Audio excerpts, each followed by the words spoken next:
All right, Alexander. Let's cut right to the chase of this. I think you've I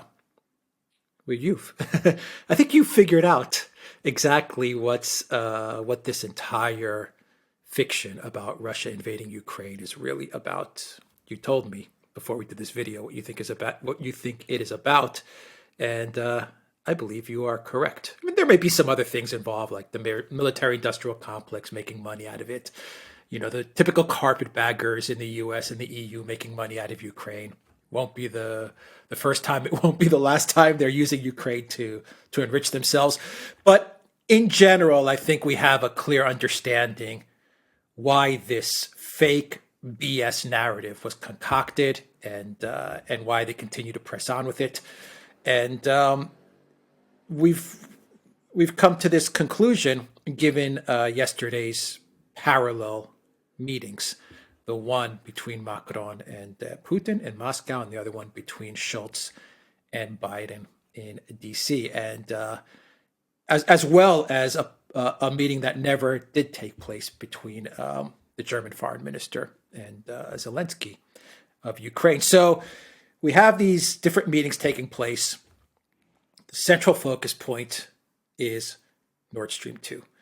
And at the end of the day, it looks like, well, why don't you get into it, Alexander? And please, everybody, before you start, Alexander, share this video, because I think this is a very, very important video. You used the words, yesterday was a pivotal day. I'm quoting you, a very pivotal day.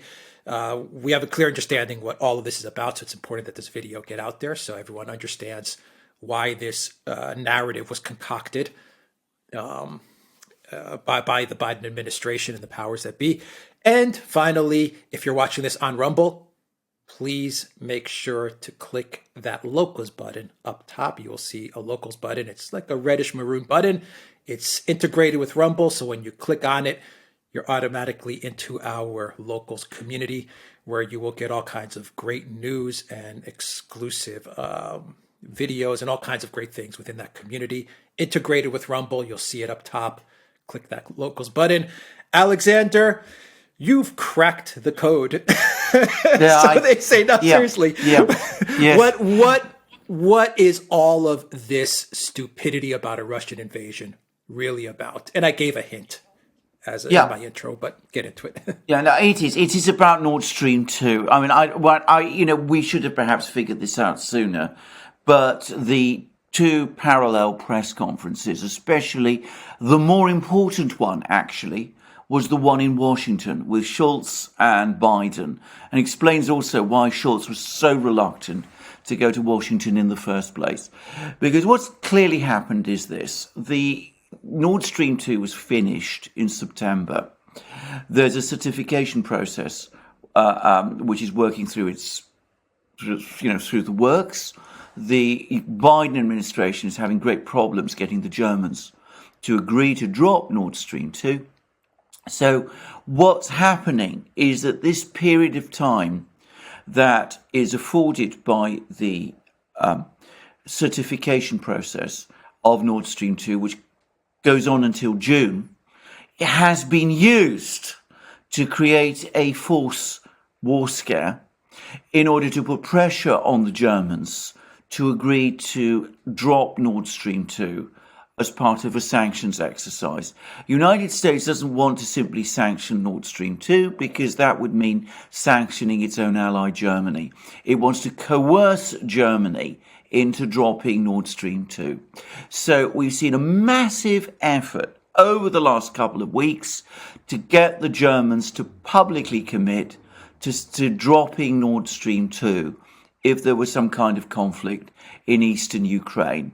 If the Germans were to do that in public, then as night follows day, some kind of conflict would flare up in eastern Ukraine, and the Americans, the British, and all the others, the Ukrainians, the Poles, the Balts, would all then pile on the Germans to get them to close down Nord Stream 2 as part of the sanctions the Germans had already committed for. Now, that became blindingly obvious during the press conference between Schultz and Biden in Washington, what Biden said straight out, that if there is a conflict, Nord Stream 2 is finished. The entire press corps then repeatedly came back at Schultz, asking Schultz to say whether he agreed with that, and Schultz repeatedly evaded answering the question. He repeatedly avoided saying that if there was a conflict in eastern Ukraine, Nord Stream 2 would be dropped. And the same thing happened in Kiev, simultaneously in Kiev. Annalena Baerbock, the German foreign minister, who's of course a Green, and who has perhaps very unwisely spoken out in the past against Nord Stream 2, but who has clearly been heavily briefed now by the staff in the German foreign ministry and the German economics ministry and by the German business community. She was also in Kiev, same time that Schultz was in Washington. The Ukrainians again, apparently and obviously in concert with the Americans, put enormous pressure on her to say that in the event of a conflict in eastern Ukraine, Germany would impose sanctions on Nord Stream 2. Baerbock again refused, and Zelensky got very angry and refused to see her. So the whole thing is now, I think, it's clear that this is about Nord Stream 2. The US doesn't want to be seen sanctioning its own ally, though to be very clear, it might eventually do that. And that's the only way of getting this pipeline stopped. The United States doesn't want to sanction its own ally.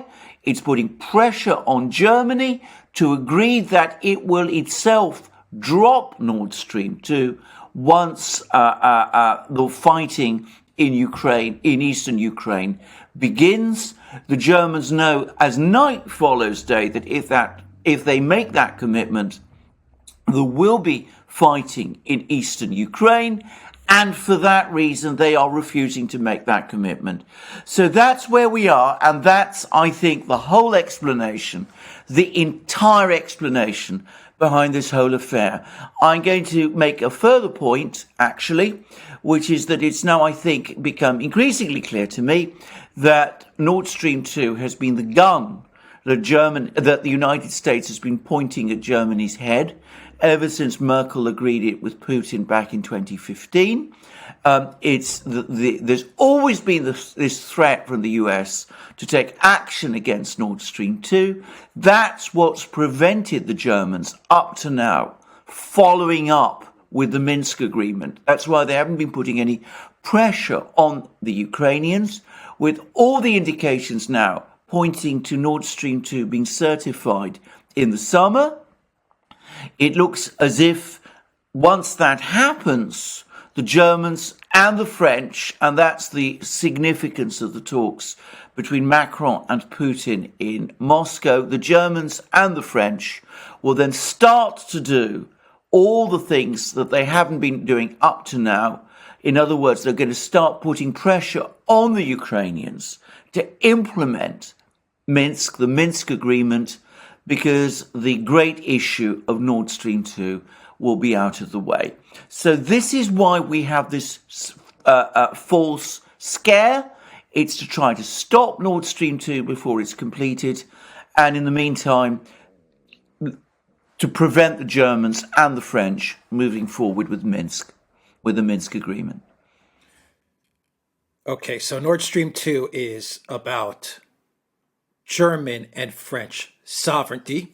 In Yes. other words, the Yes. decision that they make on Nord Stream 2, the completion of Nord Stream 2, Yes. will mean that Germany and France are signaling to the United States that we are sovereign nations, Yes. and we are Yes. not under your thumb. Yes. I think France has already signaled that. Yes. Germany is, teetering back and forth. Yes. And an admission or not an admission that Nord Stream 2 will be canceled will decide whether a false flag, a war, a provocation is initiated by the United States, by NATO, by their puppets in Ukraine Yes. against East Ukraine, Crimea, Russia, whatever they decide to do, or how they want to go about it. That is the essence of all of this. The minute Germany, just so I understand you, the minute Olaf Scholz says, yes, if Russia invades Ukraine, we will cancel Nord Stream 2, is the very minute that the United States and NATO will signal to Ukraine, to Kiev, go ahead and attack East Ukraine, go ahead and launch some sort of offensive, go ahead and let's proceed with a false flag or a provocation. You have the green light. That is in essence what you are saying. And that will trigger then the cancellation of Nord Stream 2. And just so I finish off my thoughts, would mean that Germany has lost its sovereignty in full, though I believe France has, without a doubt, unequivocally signaled that they are a sovereign nation and they are not part of this whole Nord Stream 2 narrative that the U.S. is pushing out. So Macron, I think, has taken a firm stance there, and he's signified that France is sovereign. Absolutely. Well, is that correct? You're absolutely. You've got it exactly right.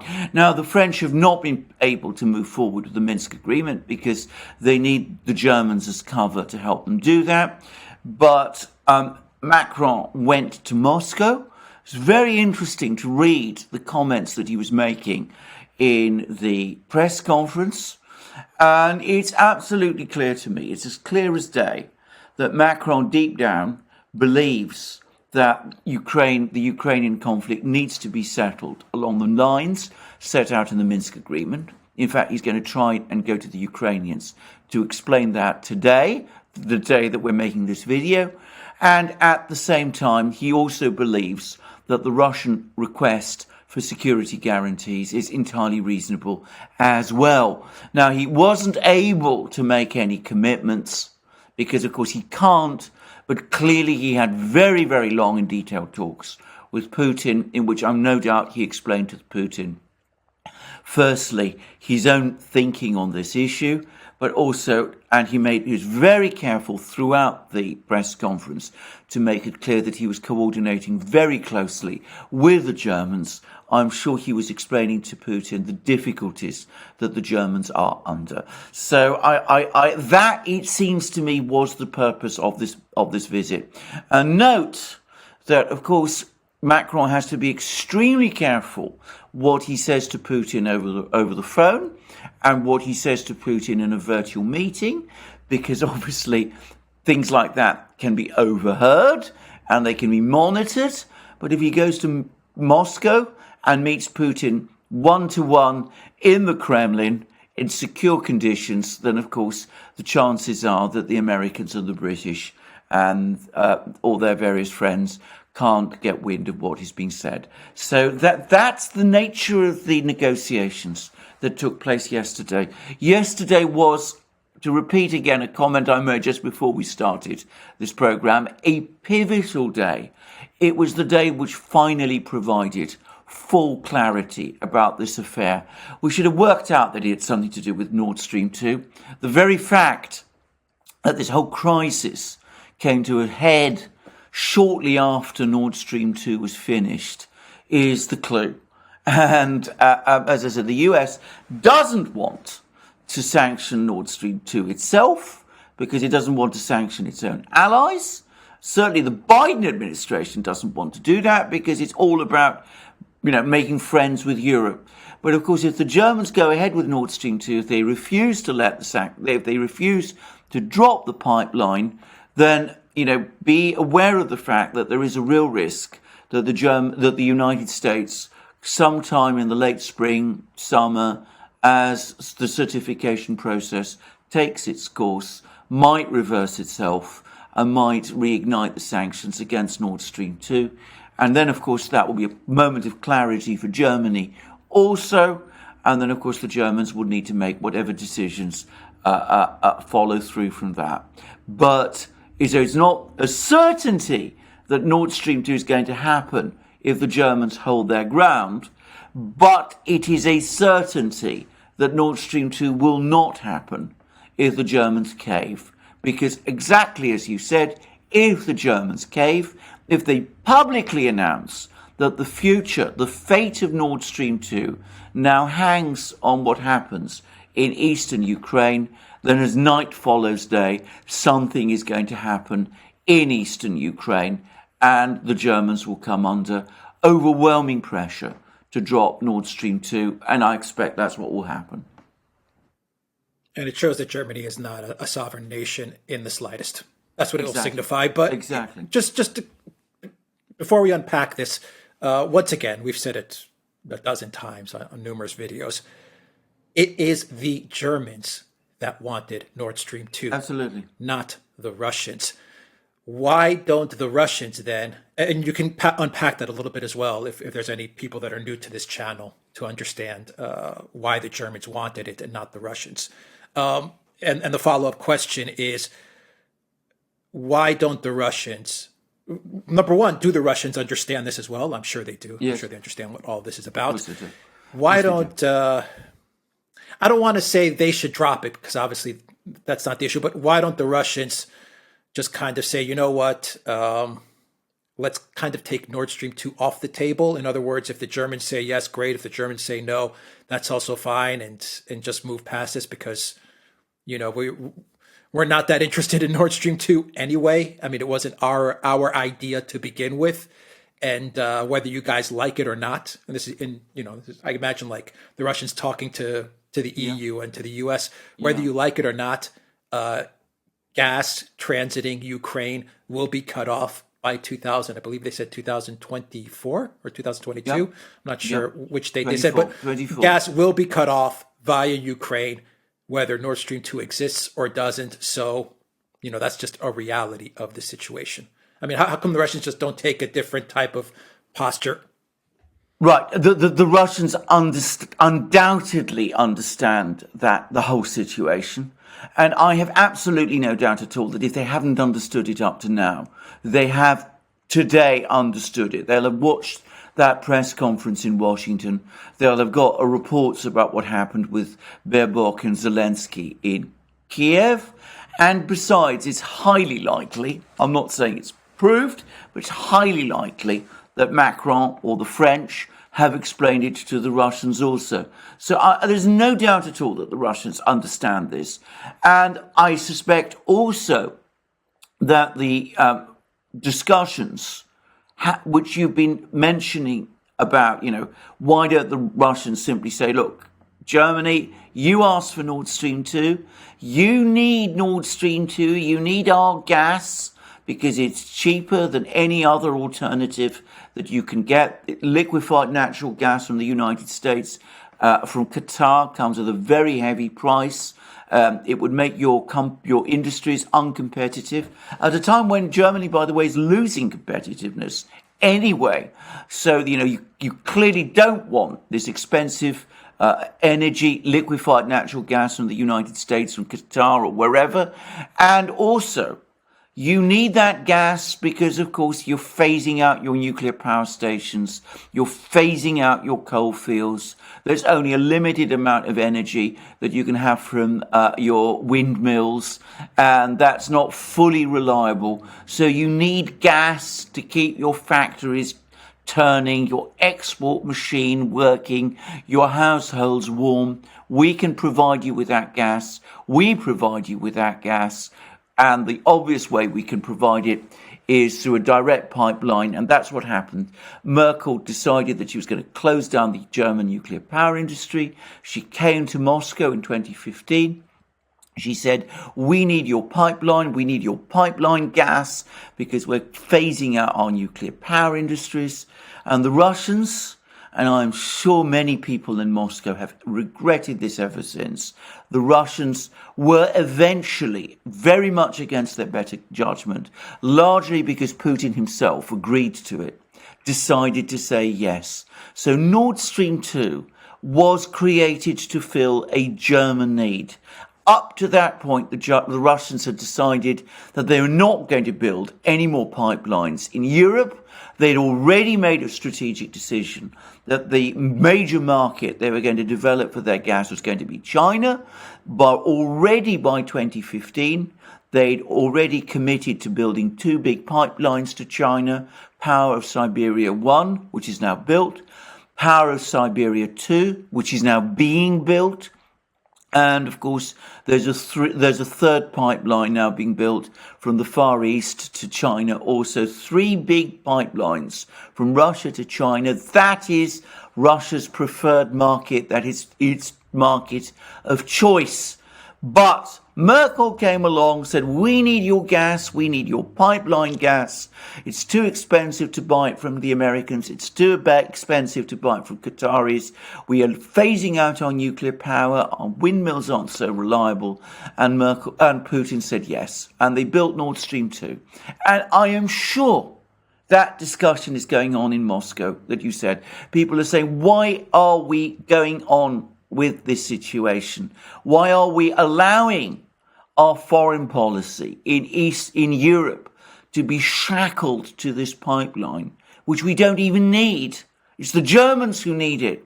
Why are we doing it? Why are we putting ourselves in all this extraordinary situation?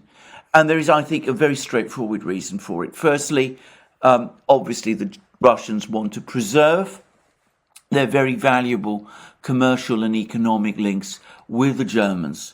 But ultimately, they want an independent Germany, because they want an independent Germany eventually to come through with the Minsk agreement and to broker peace in Ukraine.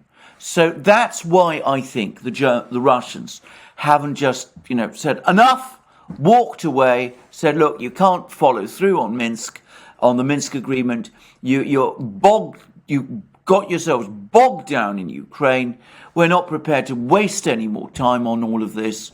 We're prepared to walk away from Nord Stream 2, since clearly you don't want it enough or you can't get it done. And I'm sure that discussion has been happening. But as I said, the prevailing view in Moscow is that ultimately Russia is better off in dialogue with Germany, because it needs Germany to help sort out Ukraine along the lines of Nord Stream 2, the lines of Minsk. And at the same time, Russia has this ultimate objective of working with Germany and of trying to draw Germany into closer commercial and economic links and stabilizing Europe together. So I think that's the Russian grand strategy. They've been prepared to wait. I think it's been very tough on them. I think it's probably caused a lot of acrimony and backstabbing and anger in Moscow. If Nord Stream 2 is indeed cancelled over the next couple of months, there'll be a lot of anger and, recriminations in Moscow that they ever let themselves get caught up in this wretched project. But I think for the moment, the calculus is get this pipeline done, consolidate the relationship with the Germans, use that relationship to sort out the conflict in Ukraine, and then move forward with the French and the Germans at that point to secure that peace in Europe, which Macron is now signalling he wants via the grant to us of some form of legally binding security guarantees. I think that is the Russian strategy. Right. Makes sense. They're using this this whole narrative, the completion of Nord Stream 2 can be used to free up Germany. Yes. From the U.S. Yes. control. It can be used to stop NATO expansion. Yes. Which is important for Russia, obtain those security guarantees. Yes. And it could, the completion of Nord Stream 2 would essentially free up France and Germany to finally push Ukraine to commit to the Minsk agreement, which in essence would solve the Ukraine crisis. But now let's get to the U.S.'s motivation, because solving the Ukraine crisis is something that the U.S. does not want. It is without a doubt the U.S. They're the ones that are telling Kiev, don't abide by the Minsk protocol. Don't follow the Minsk agreement. Obviously, it's the U.S. that is telling Ukraine not to do it. So the completion of Nord Stream 2 weakens the U.S. in what way? Is this at the end of the day all about the Biden White House saying, you know what, we want to export our LNG? Is it about the Biden White House saying, you know what, we want to facilitate the export of our masters in Qatar or Saudi Arabia, or wherever we want their LNG to get to Europe because, you know, we're going to be making money on the back end? Is this also about the United States saying we don't want a solution to the Minsk agreement because, you know, we've been making so much money out of Ukraine that the last thing we want is a solution out of Ukraine as well? I mean, it seems that at the end of the day, this is for the United States all about money. Obviously, you could say there's geopolitical concerns there, but this is all about money, and also NATO. We can't have Nord Stream 2 completed because NATO doesn't expand, and if NATO doesn't expand, less money for us. I mean, is this what this is all about for, no, for the US? It is absolutely. Now let's take those step by step. Let's first start with your last point, your first point, which is about freeing up the Germans and the French to negotiate about a settlement to get Ukraine finally to comply with the Minsk agreement, which is what we would be looking at. The other point to understand is that, of course, the Russians don't want to see NATO expand eastwards because obviously it's very dangerous for them. But it is very dangerous for the French and the Germans also, especially for the Germans. The Germans do not have any great enthusiasm to see NATO expanded eastwards. They were probably happy to see NATO expand east to bring in Poland because that secures, if you like, Germany's eastern border because Germany borders directly on Poland. But they don't want to be plunged into a long drawn-out confrontation with Russia, the country against which they fought 2 world wars, both of which they lost. And they certainly don't want to be put in a position of making commitments to defend countries like Georgia and Ukraine, which is absolutely not in the German interest, and it's not in the French interest either.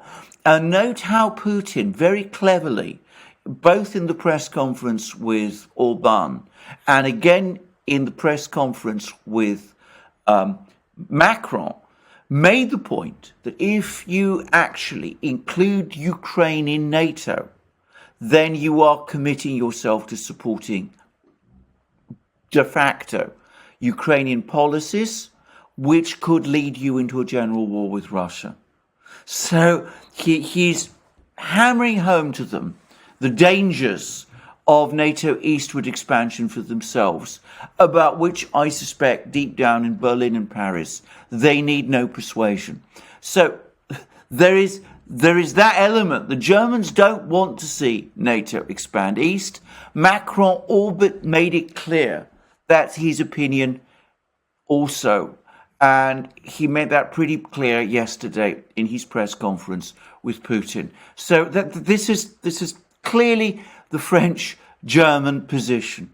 But of course, from an American point of view, this becomes increasingly dangerous because you're absolutely right.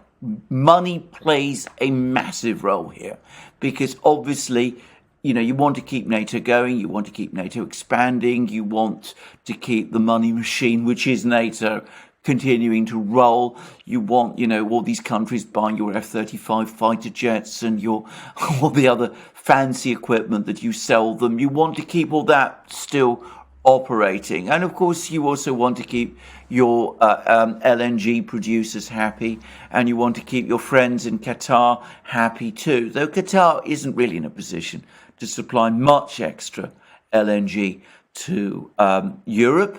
And if it were to try, it would probably annoy its customers in Asia, who would lose LNG as a result. But anyway, you want to keep all of those people happy.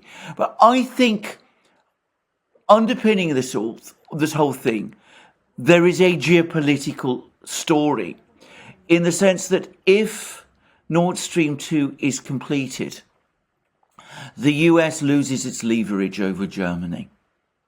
And since it loses its leverage over Germany, it loses its leverage over France by extension as well, because the French and the Germans work together, and the French are not prepared to go beyond what the Germans do.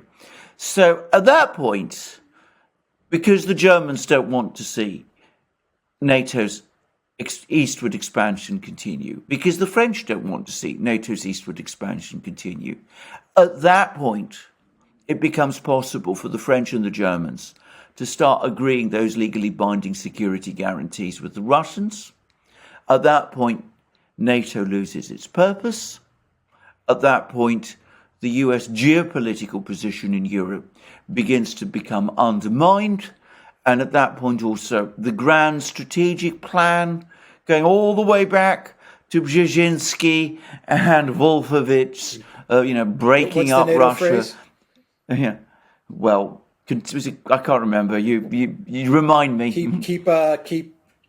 I'm not good at it either. I think it's the U.S. Keep the U.S. in. Oh, that's Russia right. Yeah, out and NATO Germany down. in. Is that correct? Yeah, right. US in, Germany down, Russia out.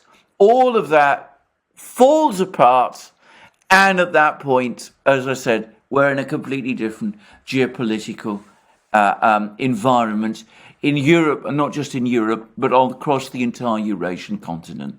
So this is why you see all this frenetic activity over the last few months. This is why William Burns, the CIA director, is traveling around Europe, showing around satellite photos, cropped satellite photos.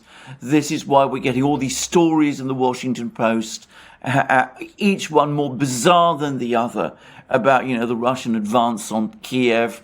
Why, the moment we hear somebody, Jen Psaki said the invasion isn't imminent, we have Sullivan coming along and saying, well, it could happen any day now.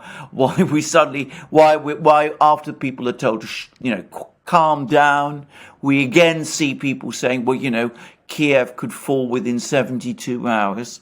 This is what it's all about. It's this sense that the US is about to lose its leverage over France and Germany, especially Germany, once Nord Stream 2 is a done thing, and that this whole adventure with Ukraine and with this attempt to sort of put the pressure on the Russians and to follow through on the Brzezinski and Wolfowitz doctrines, why it is on the brink of falling apart. So you do everything you possibly can in the weeks and months available to you to stop that happening. And that's why we see this artificial crisis stirred up. And of course, the Russians have used it to come forward and to say, look, this is what we need is a general settlement of the situation in Europe. We need legally binding security guarantees. And though this is addressed to the Americans, clearly it's the French and the Germans who are at the moment too compromised to move forward with that kind of idea. But it's partly the Germans and the French who are being alerted to the fact that the Russians are ready to discuss a new security architecture for Europe, which is what Macron is now saying he's also ready for. Yeah. At the end of the day, all of this is really mostly about keeping Germany down, period. Absolutely. It's all about keeping Germany down. Yeah. Keep Germany down. Keep it locked down. Keep this pressure on them. Don't let them get too close to the Russians. And by extension, of course, the Chinese too. Keep up the pressure. Create war in Europe if you can. Because if you don't, well, they'll build their pipelines, they'll move forward with their economic links, your play in Ukraine will be lost, and, well, NATO at that point begins to look increasingly fragile. And the gravy train ends. And the gravy train ends. The gravy train ends, yes. It also kind of, in a way, sends a message to the political class in Germany and to all the parties. Yeah. In so much as the United States, once again, sends the message to the German political class. Yes. Don't ever again get any funny ideas that you're some sort of independent nation and you can Yes. go out, run around, and Yes. create Yes. whatever deals you Yes. want to create Yes. without our approval. Don't ever get that idea ever again, because if you do it again, we have many tools, whether it's the media, whether it's stirring up fake Russian invasion narratives, Yes. whatever it is, we have many tools at our disposal to to to thwart your sovereign initiatives, for lack of a better Exactly. word. Exactly. It's almost like a bullying tactic in a way. Yes. It's the United States telling Germany, don't ever do this again. Whatever ideas you have, whether it's energy, whether it's business, enterprise, bilateral relations, trade, they have to run through us first. Yes. Yes. Yes. That's exactly correct. And if you want proof of that, just go and read that press conference, the transcript of that press conference between Schultz and Biden at the White House. It's really quite astonishing to see how the press corps, the White House press corps, went out of its way to go after Schultz over Nord Stream 2. And clearly, the pressure on him was enormous. I mean, he was being straightforwardly bullied about it. There's no other word to describe it. And Biden himself, by the way, began to get rattled.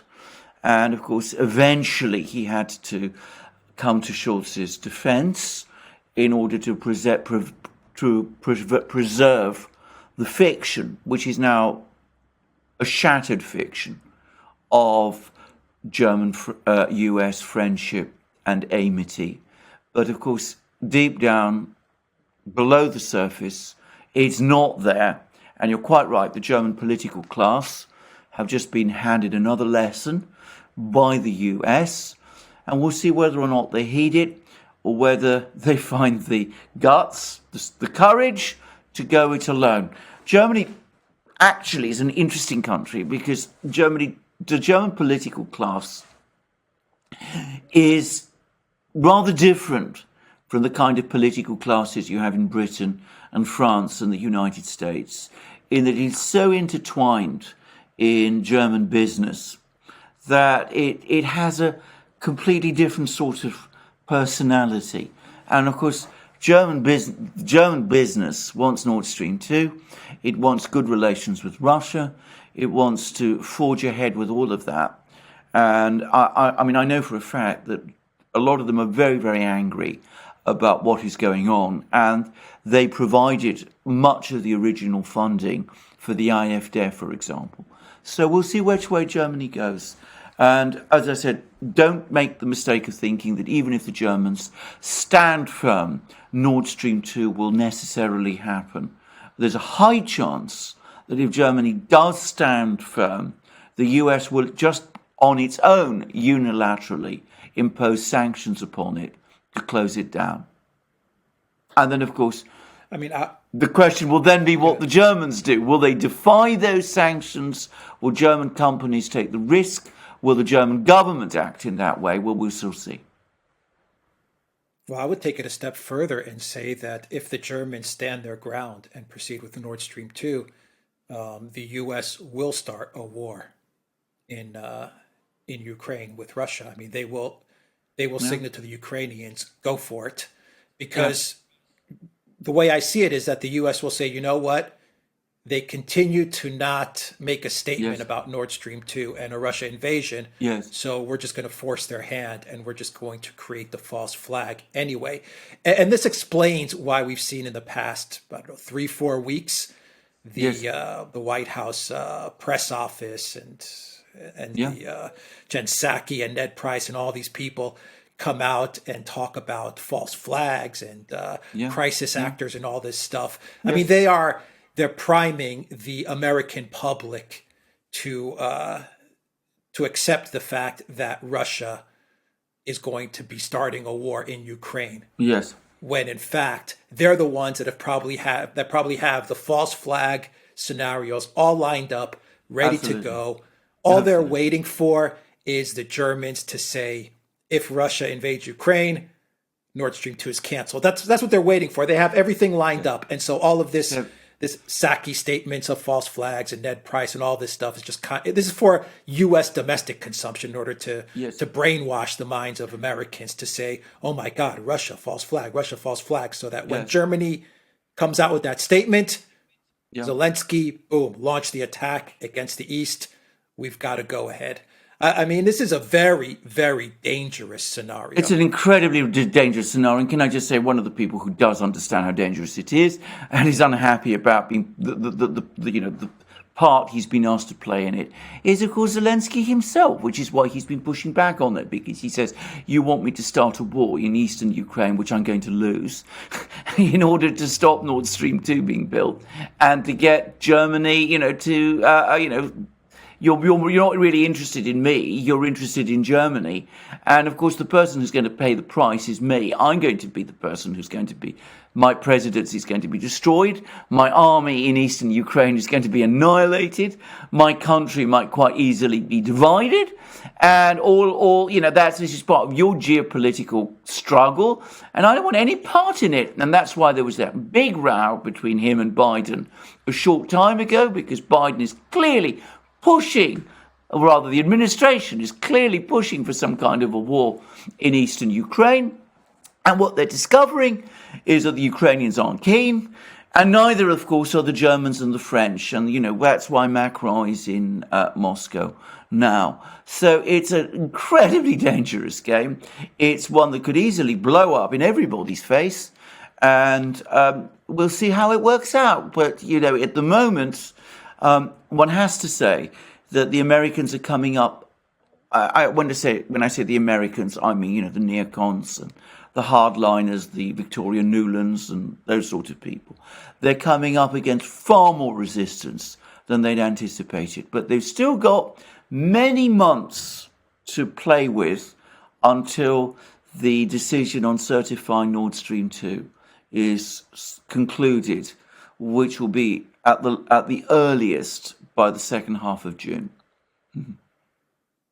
Yeah. The only people that can prevent a war now is, Putin, Macron. Explains why Orban went to see Putin as well. Yeah, I imagine absolutely. there's a few people left who are trying to prevent a war, but it looks like all the other forces are pretty dead set on it. Well, absolutely. Once again, in order to keep Germany down. Absolutely. It's all about Germany. It's not about Ukraine at all. It's not even really about Russia, though obviously Russia does play a big role in it. But I mean, ultimately, it's about keeping Germany down and preventing Germany pursuing its own interests, doing its deals with Russia, doing ultimately its own deals with China, looking after its own national interests. So we'll see how this all works out.